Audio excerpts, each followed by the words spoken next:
이재명 대표가 오늘 검찰에 출석했습니다. 민주당은 이번 수사를 야당 탄압으로 규정했습니다.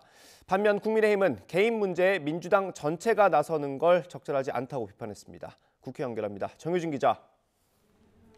네, 국회입니다. 네, 오늘 검찰 출석 현장에 민주당 의원들 얼마나 많이 나갔습니까?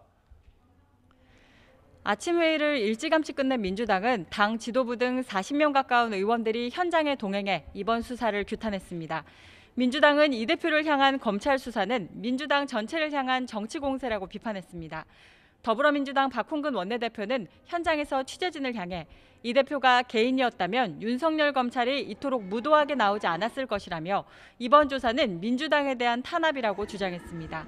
또 윤석열 대통령이 정적을 제거하기 위해 혈안이 돼 있다고 맹비난했는데요. 들어보겠습니다.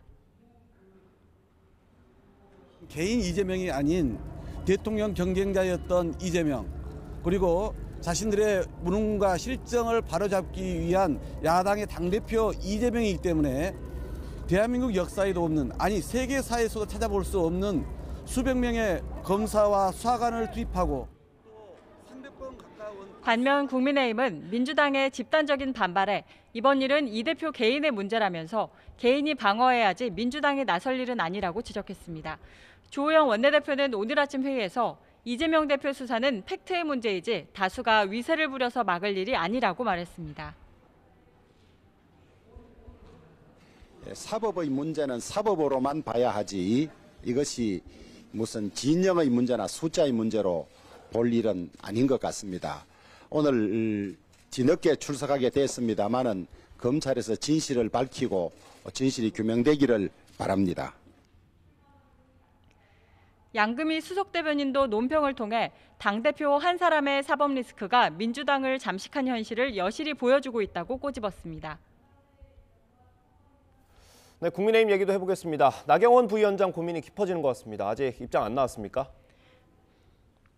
나경원 부위원장의 침묵이 이어지고 있습니다. 오늘 오전 11시 정부 서울청사에서 저출산위 민간위원 간담회가 열렸는데요. 나 위원장은 참석하지 않았습니다. 대통령실의 이딴 제동과 압박을 받은 나 부위원장이 오늘도 외부 일정 없이 장고를 이어가고 있는 겁니다. 나 부위원장은 당대표에 출마하는 쪽으로 가닥을 잡은 것으로 알려졌는데요. 만약 결심이 설 경우 저출산위 부위원장직을 내려놓을 것으로 보입니다. 이런 가운데 국민의힘 차기 당대표에 도전하는 주자들은 오늘 경기도당 신년 인사회의 한자리에 모입니다.